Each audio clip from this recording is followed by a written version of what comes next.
¿Qué tal? Soy el padre Ricardo Aguilar, doctor en teología bíblica. Sean bienvenidos, queridos hermanos que aman la palabra de Dios, a una sesión más donde comentaremos el Evangelio dominical que la Iglesia nos propone en la liturgia. Vamos a ver en esta ocasión el Evangelio del domingo cuarto de este tiempo de Pascua del año 2024. Voy a poner en pantalla entonces los contenidos de lo que vamos a ir abordando. Le he llamado así entonces a este pasaje tomado de Juan capítulo 10 versículos 11 al 18. El buen pastor da la vida por sus ovejas. Nos ponemos en la presencia de Dios haciendo una oración en el nombre del Padre y del Hijo y del Espíritu Santo. Amén. Ven Espíritu Santo, llena los corazones de tus fieles y enciende en ellos el fuego de tu amor. Envía, Señor, tu Espíritu y todo será creado y se renovará la faz de la tierra. Oh Dios, oh Dios, que has instruido a los corazones de los fieles con la luz del Espíritu Santo, concédenos, según el mismo Espíritu, conocer las cosas rectas y gozar siempre de sus divinos consuelos. Por Jesucristo nuestro Señor. Amén. Bien, y con esto pasamos entonces a la lectura del texto del Evangelio. Antes de comenzar, recuerden que si les gusta este tipo de videos, denle like al video para que YouTube promueva este tipo de contenidos a más personas que quieran conocer la palabra de Dios. Y también, pues, suscríbanse al canal, activen la campanita de notificaciones, de modo que YouTube les haga llegar la notificación cada vez que yo suba un nuevo video donde comentemos la palabra de Dios. Pasamos ahora sí al texto que aparece en pantalla.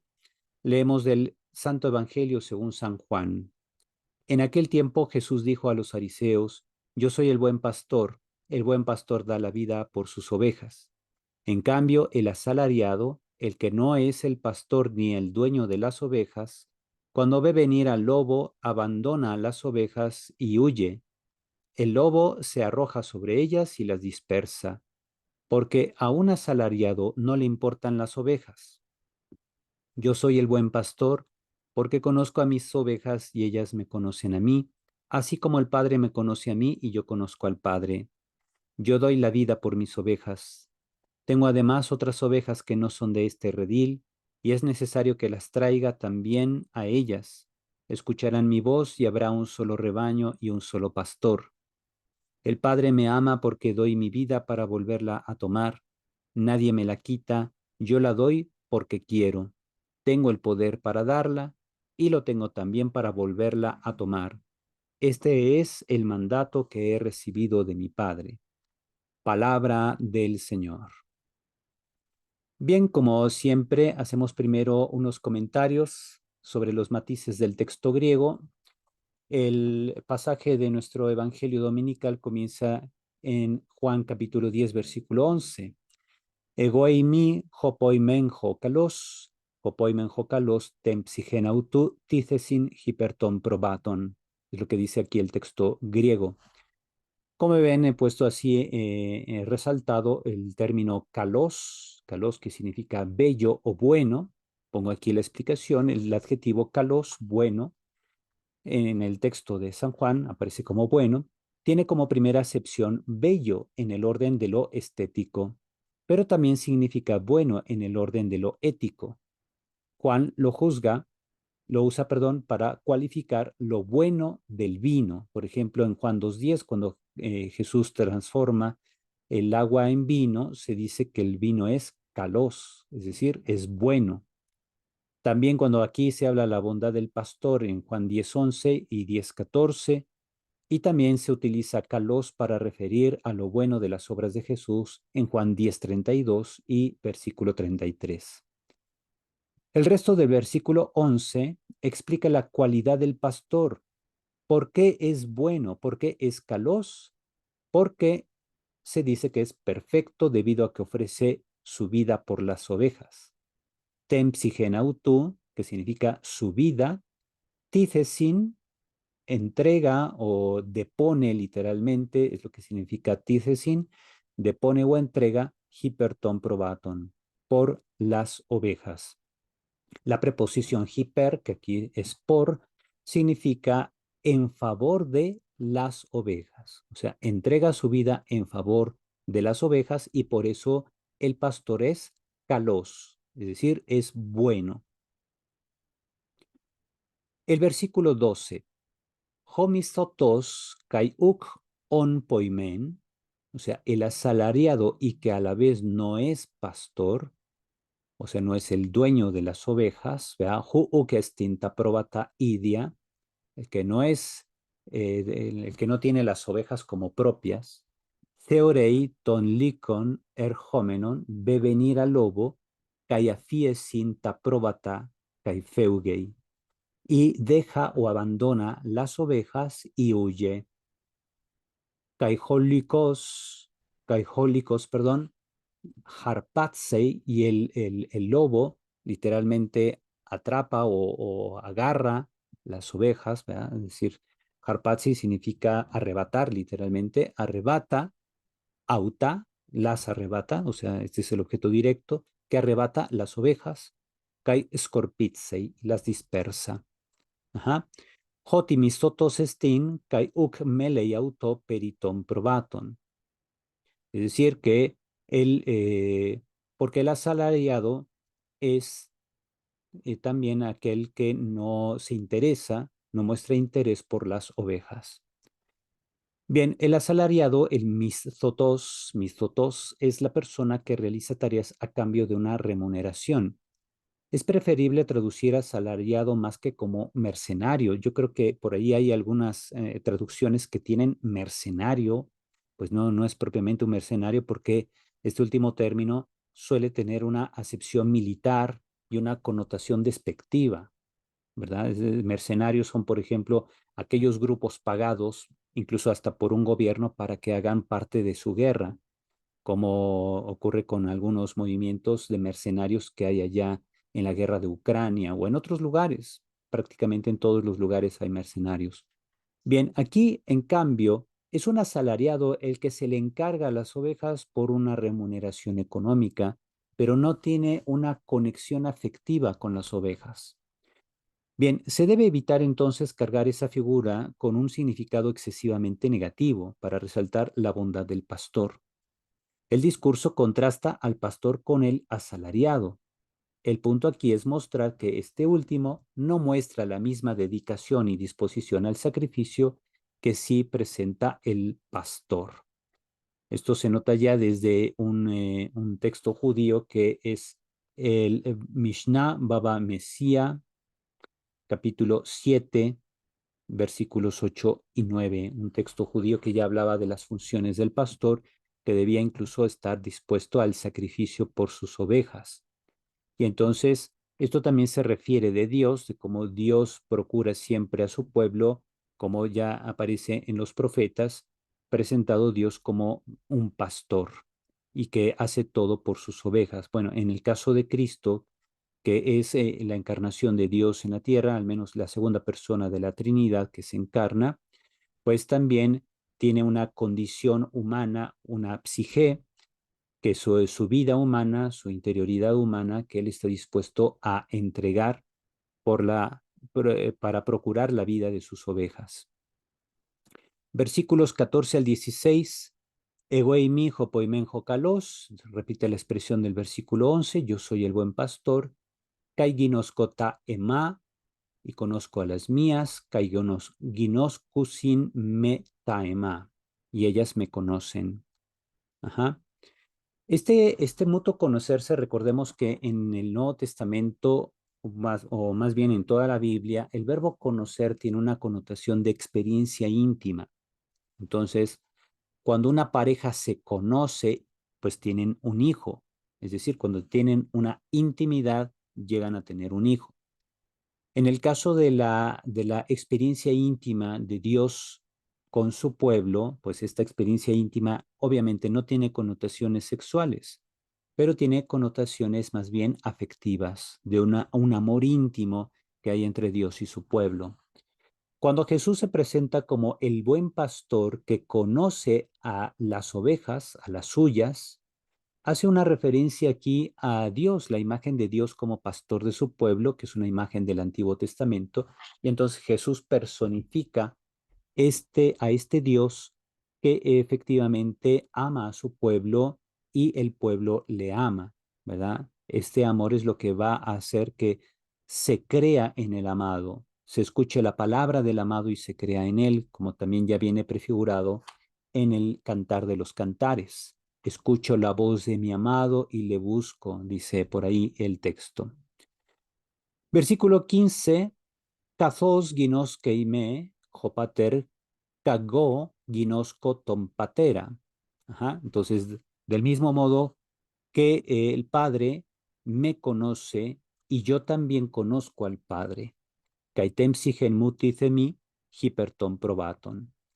Y mi vida, temsigenmu, ticemi, ofrezco, entrego, depongo en favor de las ovejas. Kai ala probata ejo, y tengo otras ovejas, ja ukestin ecten aulestautes, que no están en este redil.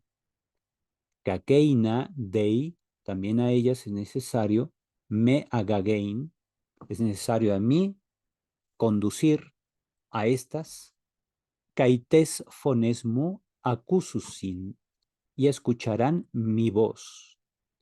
Kaigenesontai mi apoimne, y llegarán a ser un rebaño, heis poimen, un pastor. O sea, llegará a darse el caso entonces de que habrá un solo rebaño y un solo pastor. Bien, la segunda parte de este versículo 15, que está a la mitad, en medio de los versículos aquí en pantalla, repite las expresiones del versículo 11. El verbo ticemi es alternativo a didomi. Bien, ¿qué significa ser alternativo? Pues que aparece en lugar de didomi. El verbo didomi significa dar. Ticemi aquí tiene las funciones de dar o darse. Ajá.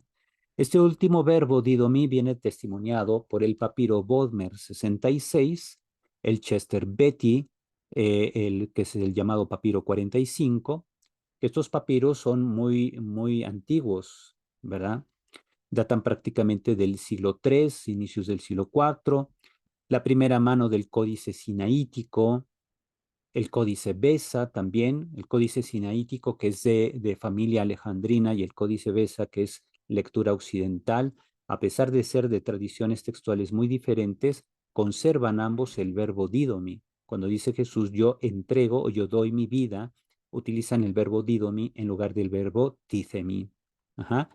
Tanto en sus versiones griega como latina, porque el códice Besa tiene una página en griego y otra página en latín, y cada vez que das una vuelta a la página, ¿verdad? Cuando tienes así el códice, que es un libro de pasta dura, que eso es un códice, cuando tú le das la vuelta a cada página tienes el texto latino y el texto griego del mismo texto bíblico, tienes versión latina y versión griega página por página. Entonces, aparece este verbo, el verbo dar, en ambas páginas. Tenemos también el Códice de Washington, que también es un códice que se encuentra actualmente en la ciudad de Washington, y en la versión copto-boaírica del Diatésaron de Tasiano, también una obra antigua donde están los 4 evangelios conformando una sola obra. Ese es el Diatésaron que Tasiano escribió. Bien, todos estos textos, por muy antiguos que sean, contienen el verbo didomi, pero además resulta que el verbo ticemi, que es contrario, bueno, que es diferente al verbo didomi, está reportada esta lectura de ticemi por manuscritos aún más importantes, como el Códice Alejandrino, el Códice Vaticano, que pertenecen precisamente a la familia alejandrina, que pertenecen a la misma familia textual del Códice Sinaítico y otros códices, pero el Alejandrino y el Vaticano presentan una lectura diferente. Utilizan el verbo ticemi y también muchos papiros de los siglos III y IV, lo cual da fuerza precisamente al testimonio de estos textos que los hacen más confiables para el texto griego. Cuando queremos reconstruir el texto griego y pensar qué fue lo que Juan escribió propiamente en su evangelio, tal parece que lo más probable es que utilizó el verbo ticemi y no el verbo didomi, Entonces, aunque el verbo didomi aparece en testimonios muy importantes, son todavía más relevantes e importantes en el ámbito de la crítica textual, es decir, de la comparación de manuscritos, en el ámbito del mundo de los manuscritos que contienen el verbo títhemi, que es entregar o darse o deponer la vida en favor de algo más. Eso es lo que parece testimoniado en manuscritos todavía más importantes. Por eso aparece aquí el verbo títhemi y no el verbo didomi, aunque sean prácticamente sinónimos, pero esa diferencia parece hacernos pensar que Juan utilizó el verbo títhemi originalmente. Bien, en cuanto a que las ovejas escucharán, el verbo acuo aquí aparece en plural, plural futuro, escucharán mi voz, o sea, escucharán la voz del pastor y llegarán a ser un solo rebaño, geneson taimia poimne, que a ojos del evangelista comprende la unión de judíos y seguidores de Jesús. Fíjense, esto de que dice Cristo, habrá un solo rebaño y un solo pastor, porque tengo ovejas que están en otro o están fuera de este redil, pues se refiere precisamente a otros que han escuchado la voz del Señor, pero todavía no han, o tal vez no han escuchado la voz del Señor y están fuera del redil. Entonces, tanto hay personas que escuchan la voz de Cristo o su predicación, pero no entienden su mensaje, y hay otros que son de buena fe, pero no han escuchado su mensaje, y entonces quizá todos ellos conforman precisamente el rebaño que quiere unificar el Señor. En el contexto de la elaboración del Evangelio de San Juan dentro del siglo I, pues podríamos pensar que aquellos que son, digamos, parte del rebaño o pueblo de Dios, pero que todavía no forman parte del el redil de Cristo, pues también serán llamados, obviamente por la acción del Espíritu Santo y de la Iglesia, serán llamados, convocados a reconocer en Cristo al pastor, a esta presencia de Dios que pastorea a su pueblo. Y bueno, pues ese es el anhelo que tiene Jesús de que en el futuro escuchen su voz y así se llega a conformar un solo rebaño bajo un solo pastor. Después tenemos los versículos 17 y 18. Diatuto mejo pater agapá, por esto me ama mi padre. Jotiegoti mi temsigenmu, porque yo entrego mi vida. Hinapalin labonauten, ¿verdad? Y otra vez la vuelvo a tomar. Udei sarei auten apemu, nadie me la quita, alegotice mi auten apemautu, sino que yo la doy por mi cuenta, desde mí mismo. Exusianejo zeina y auten, tengo autoridad para hacerlo. Kai exusianejo palin la veina auten, y tengo autoridad para darla y para volverla a tomar. Tauten tentole el abón para tu patrosmo. Este es el mandamiento que he recibido de mi Padre. Bien, la idea de que Jesús entrega su vida y la retoma de nuevo, el tithemi tempsigenmu hinapalin labo auten, subraya su condición divina y soberana por la cual puede vencer la muerte como parte del mandato que ha recibido del Padre. Jesús afirma tener autoridad, dice exousian ejo, significa autoridad tengo, por lo que Juan afirma que Jesús no murió simplemente porque lo hayan matado injustamente. Nadie le puede quitar la vida. Dice, Udeis airei autenapemu. Nadie me quita la vida, dice. Sino que Él la ofrece con plena conciencia y libertad. Por eso dice, Tithemi ten psigenmu. O sea, yo entrego, ofrezco, dono mi vida. Las expresiones subrayan entonces la alta cristología juánica, en la que se evidencia que Jesús mantuvo siempre su libertad y soberanía durante su juicio y ejecución. El sentido profundo de su muerte es que Él se entregó en sacrificio por nosotros, pecadores. El acceso a esta vida eterna se obtiene solo mediante la adhesión a Jesús, el buen pastor. Pasamos entonces a el comentario, ya que vimos los matices del texto griego y su derivación teológica. El comentario. Juan pone en labios de Jesús un discurso donde se presenta como el buen pastor, es decir, el perfecto e ideal, pues da su vida por las ovejas. La función del buen pastor con el que se identifica Jesús retoma la historia de los líderes de Israel, que eran considerados también pastores en el nombre de Dios. Así David, en segundo libro de Samuel, capítulo 7, versículo 7, donde Dios promete que habrá siempre un descendiente de David en el trono, y obviamente a través de los descendientes de David, Dios regirá a su pueblo como lo hace un pastor. El primer libro de Crónicas, capítulo 17, Jeremías 2, Jeremías 3, Jeremías 10, Jeremías 22, Jeremías 23, Jeremías 25 y Jeremías 50. Fíjense, en todos estos pasajes y ahí con los versículos que aparecen en pantalla, se va mostrando pues a Dios como pastor de su pueblo. También este es un pastoreo que ejerce a través de personas que él elige. También tenemos en Ezequiel 34, Miqueas 5, Zacarías 10 y Zacarías 11. Ahora bien, a causa de las infidelidades, el Señor intervendrá, porque Dios no abandona a su pueblo cuando el pueblo le es infiel. Esto aparece en textos como Jeremías y Ezequiel. Y un día suscitará un pastor que, a diferencia de los malos pastores, sabrá conducir a su pueblo a verdes pastos. Así viene en Ezequiel 34 y Miqueas 5.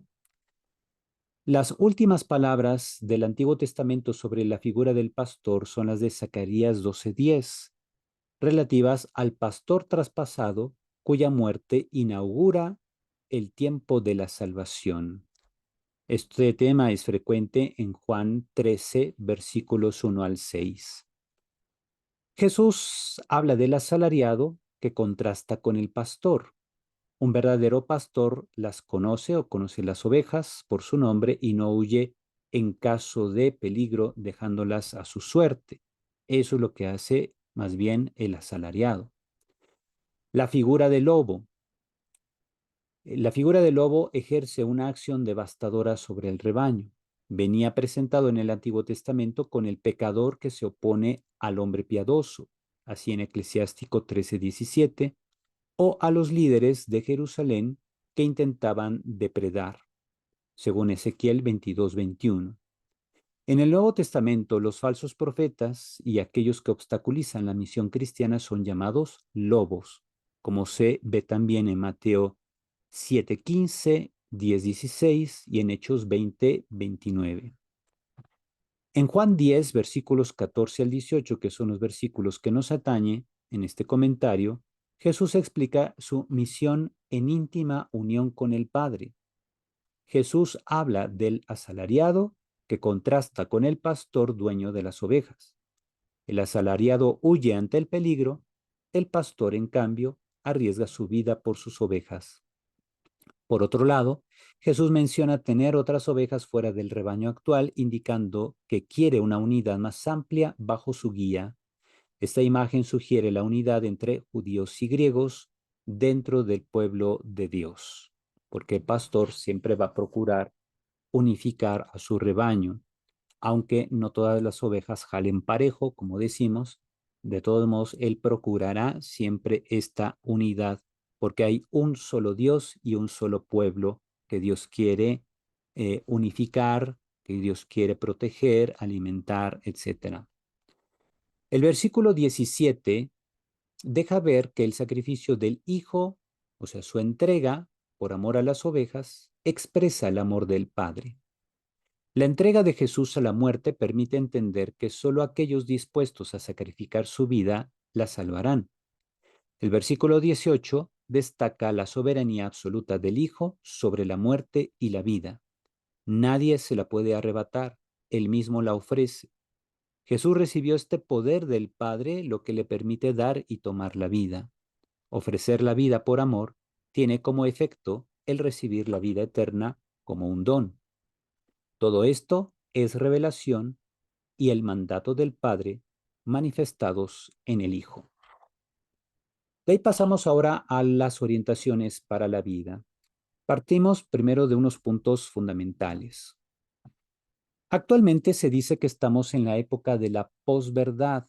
en la que cada quien tiene su verdad y se rechazan tanto la idea de una verdad absoluta como la idea de que el ser humano pueda conocer la verdad, y se rechazan las verdades propuestas por las religiones tradicionales, como la fe católica, las cuales vienen juzgadas por muchos como creencias irracionales de sociedades precientíficas del pasado.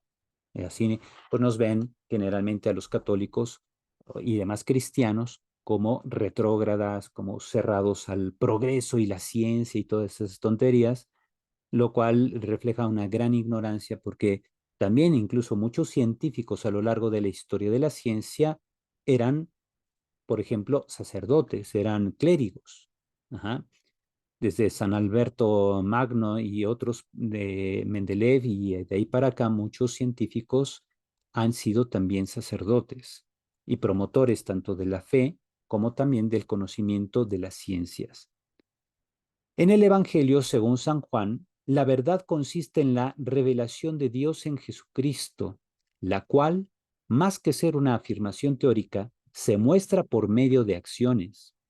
Jesús ofrece su vida por las personas, pero solo la aceptación de su mensaje y de su entrega por medio de la fe permiten recibir los efectos de su donación. Jesús, como buen pastor, nos conduce no solo de modo individual, sino como comunidad de fe, como iglesia, de modo que lleguemos a la unión con el Padre. La forma en que Cristo nos conduce no se limita, no se limita a la mediación de la palabra de Dios, sino a la plenitud de medios de salvación que Él ha legado a la iglesia. Jesús nos ha dejado un legado y ese legado es la comunidad de fe, que es la iglesia, y ahí en ella nos ha dado Jesús una plenitud de medios de salvación. Estos medios son, por ejemplo, los sacramentos y demás actos litúrgicos, la enseñanza del magisterio eclesiástico, la doctrina de los padres de la iglesia y de los grandes teólogos de la historia de la iglesia, los santos que veneramos, tanto sus vidas como sus escritos, el rosario y demás actos de devoción debidamente aprobados por la autoridad eclesiástica. También la espiritualidad, que además tiene muchas vetas, ¿verdad? Hay muchos tipos de espiritualidad dentro de la iglesia. Hay espiritualidad de vida activa, de vida contemplativa, de vida misionera, etcétera. También, sobre todo, la caridad y el servicio que desde la fe podemos ofrecer a la sociedad en general. Esta caridad es un don de Dios, es precisamente una virtud teologal que se nos da desde el bautismo. El servir a la gente desde la fe es precisamente una connotación propia de quien tiene fe, de quien es creyente, que precisamente hace que su labor por la sociedad no solamente sea una labor, digamos, filantrópica, es decir, de amante de la humanidad, sino que surge desde ese motor de la fe, desde esa unión con Dios que procura aquel que sirve desde la fe. Entonces, todas estas son mediaciones que Cristo ha dado a su iglesia. Ajá. Y así entonces, estas mediaciones son también mediaciones para nuestra santificación, para nuestro crecimiento en la fe, para nuestra unión con Cristo y para aspirar a la vida eterna. Todas ellas, en todas estas mediaciones, actúa Cristo como pastor de su pueblo. Por ellas, Él nos conduce, nos alimenta, nos guía, nos sana, nos purifica y nos embellece para que llevemos una vida que exprese nuestra unión con Él y asumamos el compromiso de santificar al mundo, siendo instrumentos vivos y expresión de su amor a la humanidad. Es decir, nosotros, actuando con plena conciencia de nuestra condición bautismal, somos precisamente instrumentos vivos en las manos del Espíritu Santo para santificar al mundo. Es el Espíritu Santo el que santifica al mundo, pero lo quiere hacer siempre a través de nosotros. Por eso debemos procurar ser lo más disponibles al Espíritu Santo. Para ello debemos vencer muchas limitaciones que tenemos, sobre todo limitaciones morales, que resultan ser obstáculos para la acción del Espíritu Santo a través de nosotros. Y entonces, velando sobre nosotros mismos y disponiéndonos al Espíritu Santo y colaborando con su gracia, podemos llegar a ser precisamente expresión del amor de Cristo en el mundo, amor de Cristo a la humanidad entera, y también podemos también colaborar en la edificación del reino de Dios con plena conciencia. Eso es lo importante, actuar con plena conciencia de ser instrumentos vivos y expresión del amor de Cristo a la humanidad. Bien, con ello hemos concluido precisamente el comentario al Evangelio de este domingo cuarto de Pascua y hacemos nuestra oración final. Padre eterno, te pedimos que nos lleves a gozar de las alegrías celestiales para que tu rebaño, guiado por el Espíritu Santo, llegue también a donde lo precedió tu Hijo Jesucristo, su glorioso pastor, el que vive y reina contigo en la unidad del Espíritu Santo y es Dios por los siglos de los siglos. Amén. Y con esto, pues hemos concluido nuestro comentario. Espero que les pueda servir a todos ustedes, a mis hermanos sacerdotes para preparar sus homilías, a las demás personas que quieran profundizar, sobre todo en la espiritualidad juánica o en la espiritualidad sobre Cristo, buen pastor del pueblo. Yo espero que si les gusta este tipo de contenidos, sigan promoviendo mi canal. Denle like al video para que el algoritmo de YouTube siga promoviéndolo a más personas que quieren conocer más acerca de Cristo Buen Pastor y también para que más personas se suscriban al canal que dirijo, por el cual pues compartimos juntos el conocimiento de la palabra de Dios, vamos creciendo también no solo en el conocimiento teórico de la palabra, sino en cómo hacer la vida y cómo nosotros podemos colaborar en la santificación del mundo, iluminados por la guía del Espíritu Santo en la comprensión recta de la palabra de Dios. Les imparto la bendición y espero que pronto nos veamos nuevamente para una sesión más que nos permita ir profundizando en la palabra del Señor. El Señor esté con ustedes. La bendición de Dios Todopoderoso, Padre, Hijo y Espíritu Santo, descienda sobre ustedes y permanezca para siempre. Amén. Que tengan todos un feliz fin de semana. Procuren vivir siempre expresando el amor de Dios al mundo y así sigamos juntos como un solo rebaño bajo un solo pastor que es Cristo el Señor. Cuídense mucho, Dios los bendice y hasta pronto.